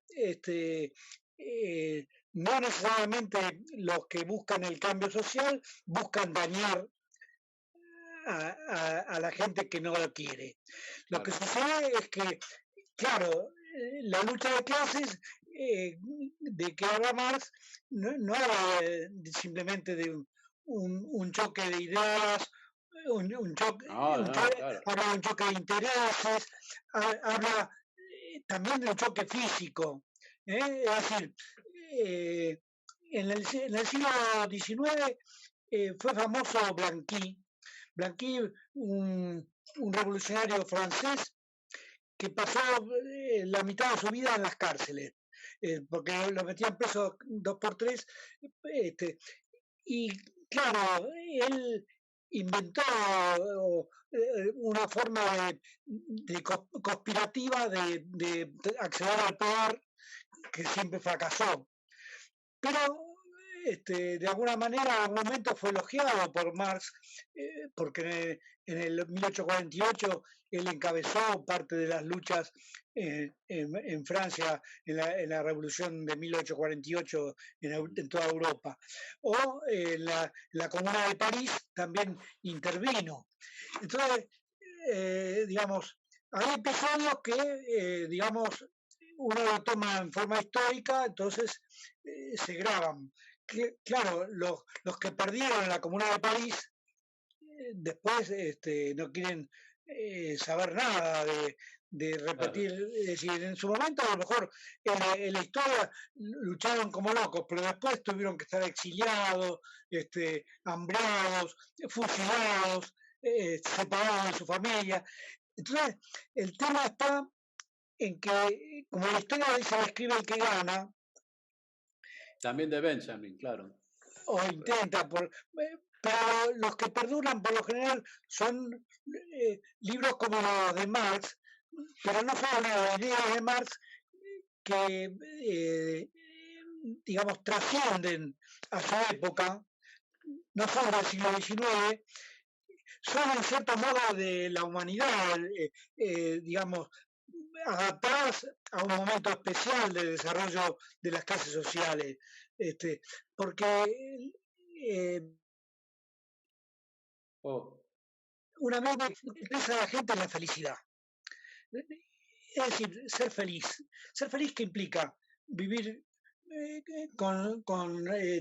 generar una familia armoniosa, tener buena relación con los amigos, tener una forma de trabajar que le genere ingresos suficientes para poder, claro.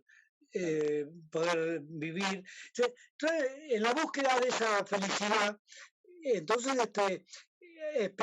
hay una especie de costado de lucha por escalar uno por encima de otro Claro. también. Entonces,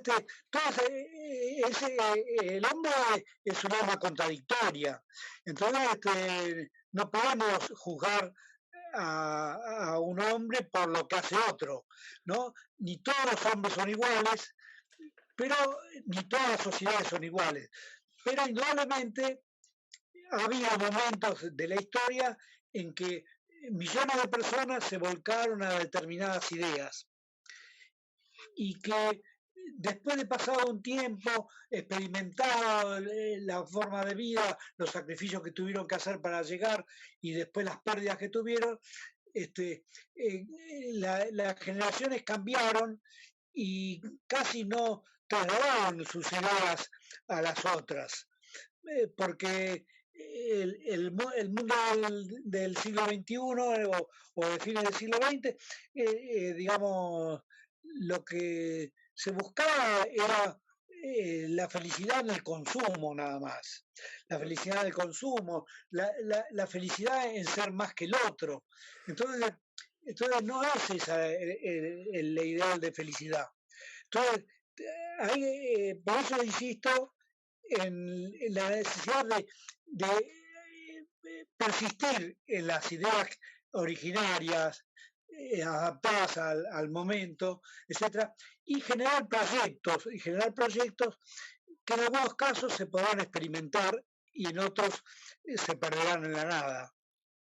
Claro, sí, yo creo que coincido totalmente. Creo que hay lo que vos decías, ¿no? El tema del consumo y todo eso, volviendo siempre, que son los temas con los que la gente se va de alguna manera enganchando, ¿no? Creo que cuando se dan esto, se han producido en los últimos siglos ciertos cambios de paradigma fuertes, ¿no? Quizás lo que hablábamos hoy en el momento de cuando hablamos de la democracia hace 2500, que pasaron todos esos siglos de emperadores, de monarquías absolutas, etcétera, donde una de las formas con las que se daba felicidad y se mantuvo ese status quo tanto tiempo fue, por ejemplo, la religión, ¿no? A través, porque somos hijos del relato, todos somos hijos del relato, de alguna manera todos somos hijos de un libro, la Biblia, el Corán, el manifiesto comunista, somos hijos de relatos todos, estamos hechos de relatos, ¿no? No quizás de uno solo, convivimos con varios y según de qué zona somos, ¿no? Si del hemisferio sur, del hemisferio norte, somos más, ¿viste? De tal país, aparecen otros relatos que empiezan a charlar entre ellos, que empiezan a intertextualizarse. Pero a lo que iba yo es que, digamos, en el siglo XIX y aparece esta escuela de la sospecha de la que hablaba Ricot con Marx, Nietzsche y Freud, van a aparecer, se van a diluir el relato sobre todo importante de la religión a través de Nietzsche y el relato también marxista. También, ¿no? Los tres van a apuntar en el mismo, pero sobre todo con mucha fuerza en Nietzsche, ¿no? Que se va a decir, o sea, va a hablar de ese relato, ¿no? Va a dejar en evidencia el relato religioso como un relato creado por el propio hombre, ¿no? Y de alguna manera esa orfandad, ese, va a venir en su reacomodo, porque también empieza a repensarse lo social con el marxismo, empieza a repensarse lo interno, las cuestiones, las conductas humanas, lo psicológico con Freud, con todo. Se empiezan a aparecer entre estos, ¿no? Es interesante esta cosa que hace Ricot, porque realmente establece con ellos tres cuestiones, tres personas que realmente van a movilizar muchos aspectos que van a influir en la sociedad moderna, en la que nosotros entra en el siglo XX y siglo XXI. En donde, claro, eso que nosotros teníamos quizás hace unas generaciones atrás, estaban de alguna manera más contenidas desde el relato religioso, de hay que ser bueno, hay que comportarse así, determinados valores empiezan a ser revertidos, empiezan a ser repensados, porque está la sospecha se ha vuelto, bueno, esto no es así, no hay una verdad, como se han hecho, hay interpretaciones, pero no existe una verdad, nadie tiene la verdad es un concepto. Nadie, simplemente existen interpretaciones sobre lo que sucede, ¿no? Y todo eso empieza a generar una cuestión, ¿no? Que empieza, ok, entonces esto cómo lo empieza y empiezan a aparecer, entonces empieza a tomar con fuerza, de alguna manera, el consumo, la sociedad de consumo, la sociedad de bienestar, empieza a reemplazar, ¿no? Ciertas cuestiones de la vida del hombre moderno. El hombre moderno, a diferencia de por ahí de un hombre hace un siglo y pico atrás, en la época de las guerras, del contacto físico que sugería Marx, que eran hombres de otros siglos, otros hombres todavía donde las grandes batallas se daban, donde se daban revoluciones, donde se produjeron después de, todavía, ¿no? En el siglo XX, primera mitad del siglo XX, grandes guerras, ¿no? O sea, mucha violencia, muchas cuestiones, y después va a pasar, esto va a jugar, este acomodamiento, esta cuestión del confort moderno, social, va a ayudar a contener esta insatisfecho, porque de alguna manera, aunque lo ideal no sería que la revolución siempre se dé porque venga de la necesidad, que venga porque realmente la gente se está cagando de hambre, entonces necesitan de alguna manera, bueno, tenemos que hacer cambiar.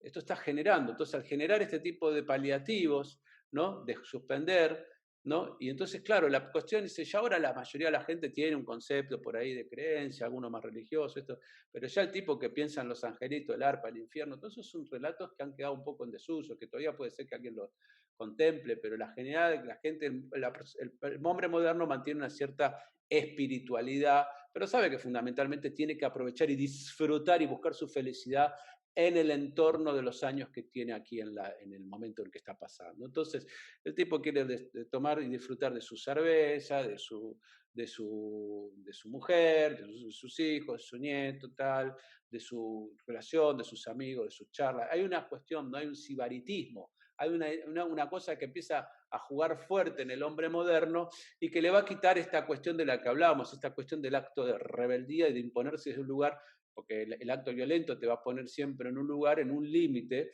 en el cual estás ofrendando tu propia existencia frente a la posibilidad. Ese tipo de heroísmo ha quedado un poco también, quizás por estos cambios de paradigma, que fueron precursores estas mismas personas, ¿no? Porque fue un cambio muy fuerte en muchos aspectos, ¿no? Desde todos lados, porque fue un bombazo, hay un bombazo en el siglo XIX, desde los cocos que estamos hablando, pero desde todo, de lo tecnológico. Agarró Edison, inventó la bombita eléctrica, la gente empezó a tener electricidad, la gente durante la noche no andaba con velas, ¿viste? Qué sé yo, era otra vida, la noche era un momento siniestro, muchas dificultades, de sospecha, ¿no? de dificultades en el siglo antes, ¿no? O sea, antes del descubrimiento de la electricidad, el bienestar, de tener un baño dentro de tu casa, poder estar calefaccionado, que haya, como pasado acá, 18 grados bajo cero, 15 o 10, 12 grados menos bajo cero, ¿viste? Pero la casa está calentita, porque hay buenas estufas, entonces mirá la nieve y todo lindo. Pero si, viste, hace 150 años, no sé si era tan lindo mirar la nieve de la ventana, mirá qué lindo, porque, viste, han sucedido cosas, más allá que está lo relato, lo teórico, pero también han sucedido cuestiones que han afianzado de alguna manera y posibilitado este momento particular en el que nos estamos viendo, en el que sí podemos reflexionar acerca de apuntar hacia un lugar mejor, pero hay ciertas dificultades para accionar métodos, como decíamos, de hace, qué sé yo, de la época de Marx o a principios del siglo XX, porque la gente está en otra situación y es una situación bastante global, ¿no? Porque hoy está bien, vos dirás, sí, claro, pero vos ves, qué sé yo, la gente en la India o en África, sí, no vive igual. Pero en general, si vos vas viendo, por una cuestión de globalización, ves videos, gente, tal, ves, ¿no? de diferentes lados del mundo, incluso del mundo oriental, ¿no? O sea, hay ciertos patrones que se repiten, ciertas cuestiones comunes, ¿no? Que se repiten en esta globalización y que hacen que todo gire la información, así como se sucede el acto de confort, ¿no? Las situaciones de confort, la última televisión, un lindo instrumento, tal, la mejor tele para vernos, qué sé yo, también se van sucediendo otras cosas, se dan al mismo alcance instantáneamente, como es el caso ahora último de la pandemia, una misma enfermedad que compartimos a nivel global, que por ahí hace 100 años no se hubiera dado de esta manera tan presente en todos lados, porque por una cuestión de todas maneras, me quedo con una frase de un libro de Humberto Eco y Le Carrier, que dice, no desaparecerán los libros, dice, no, se llama ¿no? O sea, lo conocías el libro ese. Sí, sí, sí. Las tecnologías cambian, es cierto, los formatos también, quizá una de las mejores tradiciones que conserva el hombre es el libro. Y los libros, digamos, tienen atrás el alma de los autores que a la vez lucharon con sus impresores y sus correctores, etcétera, y con el caso de Marx, que nunca terminó de escribir El Capital, ¿no? Entonces, yo pienso que, digamos, la conversación que tenemos ahora, que estamos culminando en tiempo, ya estamos terminando. Ha sido, digamos, ha permitido sacar a luz algunas cuestiones que por ahí ni se me ocurría que iba a hablar, pero que indudablemente merecen cierta atención de alguna gente.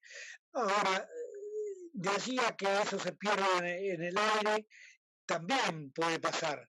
En realidad, digamos, en mis años de actividad periodística radial, tengo, no sé, centenares de cassettes de la década del 90, de mi programa de radio, que ahora no los puedo escuchar porque no hay equipo para escucharlos. Quedaron Entonces, obsoletos. es como es como cosas que a lo mejor no las va a escuchar nadie más, y algunas otras cosas más. Entonces, es preferible a lo mejor que, digamos, igual que leer libros, que leer libros por lo menos hasta que se pudra el papel. No, yo creo que sí, yo creo que los libros van a estar siempre presentes. O sea, el libro, el concepto del libro vive con nosotros. Creo que forma parte del hombre, del humano. El libro, o sea, el libro como concepto. El relato es el libro. Claro, de alguna manera, quizás el libro como, ¿no? Como el libro así de papel, digamos, como el de papel, digamos, puede ser quizás en algún momento transformado, ¿no? Como hemos pasado del papiro, de escribir en la piedra, a escribir, Claro, ¿viste? sí, sí, la La imprenta. plaqueta. Ya, El, pero el, el libro, yo creo que eso forma parte, es intrínseco del ser humano. Creo que somos el texto, un poco quizás llevándolo a este concepto derridiano, ¿no? No hay nada más allá del texto, no hay nada, nada en el texto. Somos pura gramática, somos, viste, el texto en sí, ¿no? Estamos, no hay nada. Todo lo que todo lo que hablamos, pensamos, está estructurado en forma de gramatical y el texto está y forma parte del ser humano, digamos, como constitutivamente. Somos eso, no somos relato. Somos cuerpos. vos hablaste de Derrida, y claro, y Derrida escribe El espectro de Marx, Que y lo claro, mencionaba, no me acordaba del hay que título, ¿no? volver a Marx, hay que volver a Marx, en un ambiente cuando el marxismo era condenado como perro muerto, como dicen, ¿no? Exacto, sí. Es que hoy quería citarlo y me había olvidado de Los espectros de Marx, no me acordaba del título, que empezaba, aparte parafraseando, empieza ese relato parafraseando un poco el manifiesto comunista, dice, un fantasma ronda por Europa, no sé qué, y es el fantasma de Marx. Él dice, en vez del comunismo es el fantasma, así arranca Derrida, ¿no? Una cosa así, fue maravilloso. Lo que pasa es que, digamos, apoyan en Hamlet, Sí, y el afán del padre de Hamlet. exacto. Sí, sí, sí, sí, sí. Eh, No, es maravilloso. Esas cosas. Bueno, es uno de los grandes intelectuales que ha impulsado y ha puesto de vuelta, últimamente, de vuelta la figura de Marx en discusión, ¿no? Y en debate. Bueno, Alberto, yo te agradezco muchísimo la charla de hoy. Ha sido maravilloso poder estar contigo charlando y tocando Bueno, a mí me da tranquilamente. mucho conversar, con vos, y la verdad es que lamento no haberte podido conversar antes en otros momentos. Pero bueno, No, digamos, pienso que, digamos, a mí también me sirve, para desarrollar, para consolidar algunas posiciones, no, está bueno. quizá la grabación de la charla me permita escribir alguna cosa, Sí, sí, así que, totalmente. Yo así que, Yo eh, te agradezco. Primero te voy a saludar, pero nos vamos a quedar porque ahora voy a cortar la grabación, pero te quería agradecer por la charla, por haber estado aquí.